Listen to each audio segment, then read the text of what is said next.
Bien-aimés frères, nous vous bénissons et aujourd'hui nous voulons parler à la Côte d'Ivoire. La Côte d'Ivoire est une destinée scellée. Oui, c'est la vérité. La destinée du pays est scellée par qui? Par le Saint-Esprit. J'aimerais dire au peuple ivoirien de vaquer vraiment à ses préoccupations. Beaucoup sont inquiets parce qu'il y a eu tel événement. Il n'y a pas d'événement qui doit te faire peur, peuple ivoirien. Parce que Dieu a scellé ta destinée. Mais il la scelle comment? Et pourquoi? Et quel est l'objectif de Dieu? Dieu a scellé notre destinée pour la paix. En Côte d'Ivoire, il y a des événements qui ne peuvent plus se reproduire. Quand beaucoup me parlent de guerre par-ci, par-là, cela peut arriver. Des troubles par région, des événements. Mais parler d'une guerre généralisée, j'aimerais que les Ivoiriens ôtent cela de l'esprit et vaquent à leurs préoccupations. Parce que le Dieu d'Israël a scellé ta destinée. Oui, tu t'appelles nation de paix. Dieu en a décidé que tu sois nation de paix.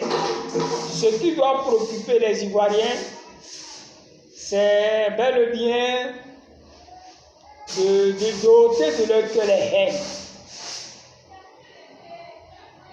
Doter de leur cœur les haines parce que le Saint-Esprit a travaillé. Sous le constater, on a l'impression qu'il y a des choses qui n'intéressent plus l'Ivoirien. Moi, j'en ai parlé avec un frère en Christ et je lui ai dit, regarde ce que Dieu va faire. Il va ôter de nos cœurs la violence. Et cette violence est partie. C'est une œuvre de Dieu. Donc, Dieu ayant travaillé dans le cœur de l'Ivoirien, il serait impossible que l'Ivoirien parte encore à la barbarie.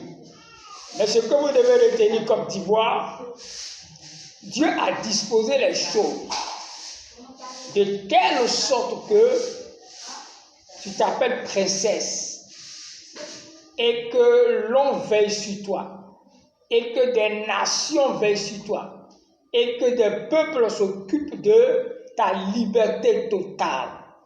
Sois sage, que ceux qui ont l'esprit entendent ce que l'esprit dit aux églises. Donc j'aimerais dire au peuple ivoirien de vraiment ôter la peur. Notre pays est dans de bonnes situations.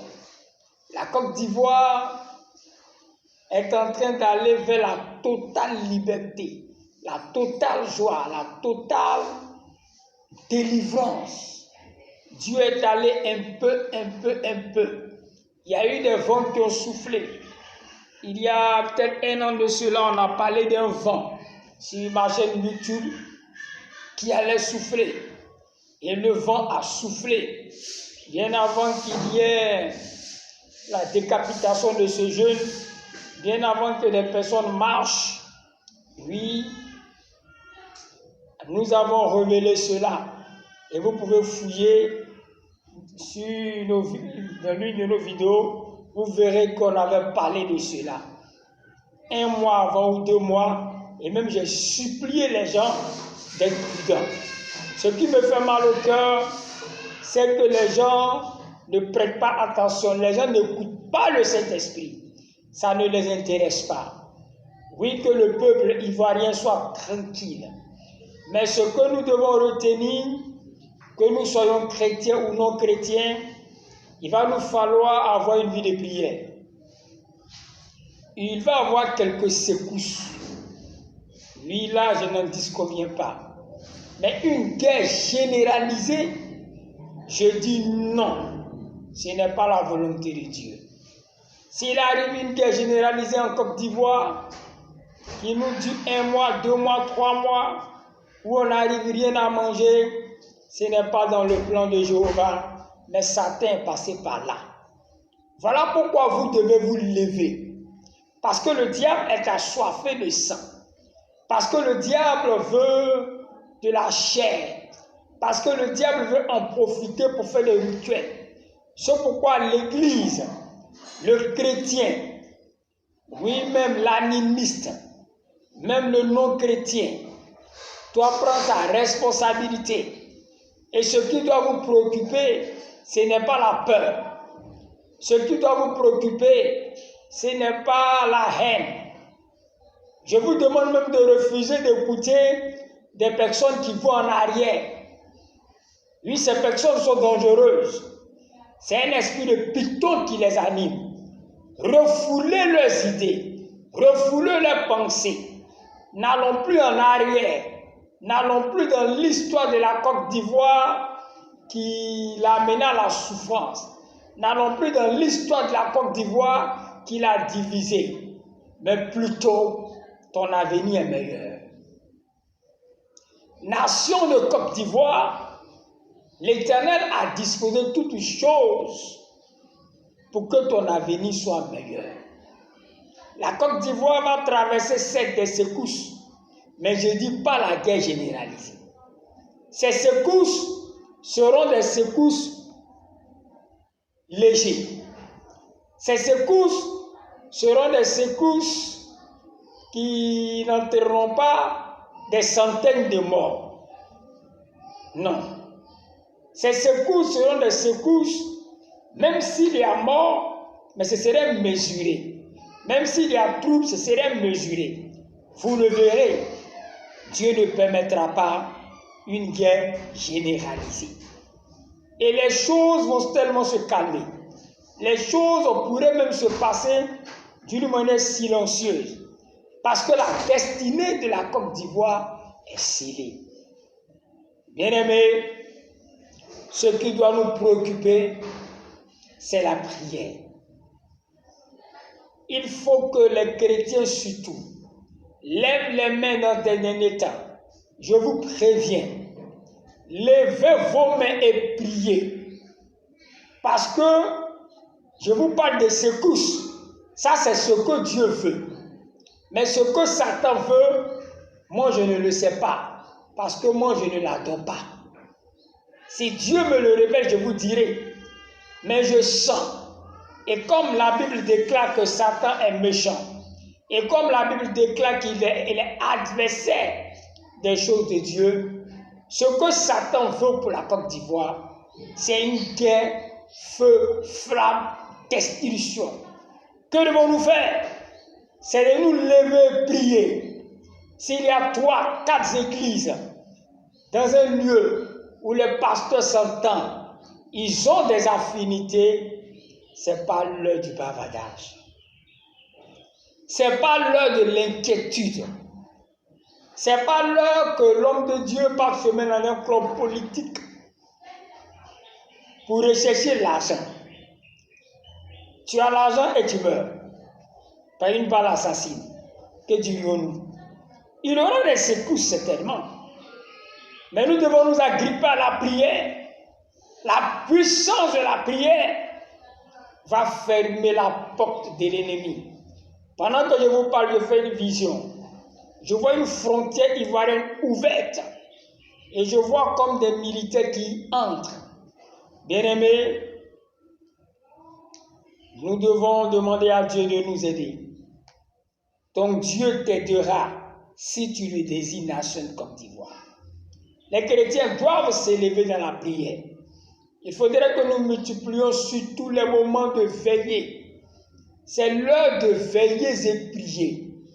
Je vous en supplie. Il faudrait que les moments de veiller se répètent. Vous voyez, dans une année, Dieu nous avait révélé une situation sur la Côte d'Ivoire. Le pays était tranquille. Qu'est-ce qu'on ne m'a pas dit? On m'a insulté à Abidjan ici, à Yopougo ici. Des hommes de Dieu m'ont pris, m'ont dit que je suis orgueilleux. Et quand les choses se sont réalisées, on m'appelle pour me féliciter. J'ai dit, mais je n'ai que dalle avec ça. Ça ne m'intéresse pas. Ce n'est pas vous qui allez me rendre prophète. Ce n'est pas vous qui allez me rendre oint. C'est celui qui est en haut. Je vous en supplie. C'est la prière qui va sauver la Côte d'Ivoire. Il y a deux schémas. Satan veut vraiment une guerre. Il veut une guerre généralisée. Il veut une guerre profonde. Il veut du sang. Mais ce n'est pas la volonté de Dieu. Dieu a scellé la destinée de la Côte d'Ivoire dans la paix et dans la tranquillité. Nation sur laquelle il a mené une approbation de tranquillité. Voilà pourquoi Côte d'Ivoire, tu connaîtras la paix. Voilà pourquoi nation de Côte d'Ivoire, tu marcheras dans la joie. Voilà pourquoi nation de Côte d'Ivoire, ton élévation te viendra de l'Éternel. Voilà pourquoi nation de Côte d'Ivoire, oui, ce qui devait t'arriver est évité par la puissance de la main de l'Éternel. L'Éternel vient à ton secours, Côte d'Ivoire.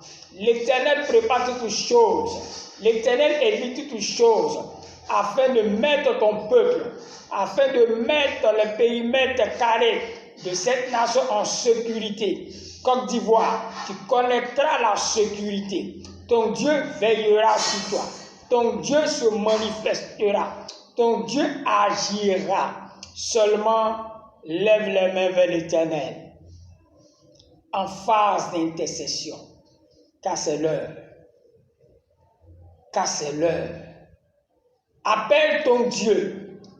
Invoque-le. Reviens à l'Éternel ton Dieu et tu verras la gloire. Ta gloire est plus puissante et ta gloire est plus forte. Je te donne seulement un an. Côte d'Ivoire, ton Dieu te donne un an. À compter de cette date, ton Dieu te donne un an pour que tu voies la puissance de sa gloire, pour que tu voies l'accomplissement de la manifestation de sa puissance. Ivoiriens, peuple de Côte d'Ivoire, Église de Dieu, que les cœurs ne se troublent point.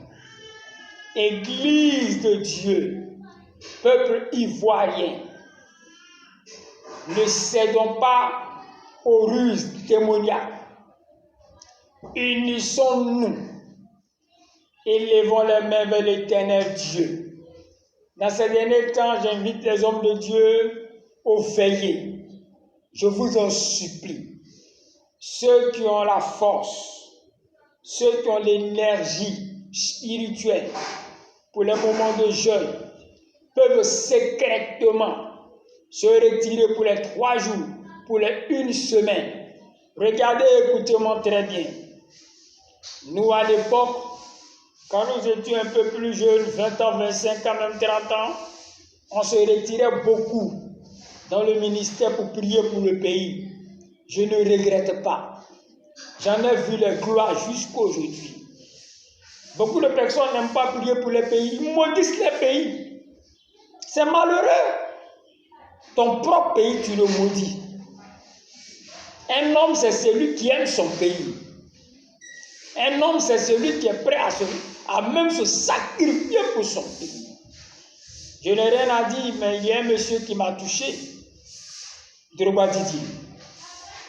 Ce monsieur a augmenté sa considération dans mon cœur quand il venait jouer pour la Côte d'Ivoire en guerre. Il se donnait tellement. Son pied pouvait se casser. Il pouvait avoir des difficultés. Mais il jouait avec tout son être. Oui, pour ton pays, ne joue pas. Beaucoup de personnes ne peuvent même pas donner un jour pour le pays. Bien-aimé, la Côte d'Ivoire n'a pas de problème. Ne lui en créons pas. Ne lui en créons pas par nos bouches. Ne lui en créons pas par nos bavardages. Ne lui en créons pas en devenant instrument du diable pour exciter, pour présenter la destinée de cette nation est scellée. Ce qui doit arriver va arriver. Vous voyez, c'est une nation qui n'est pas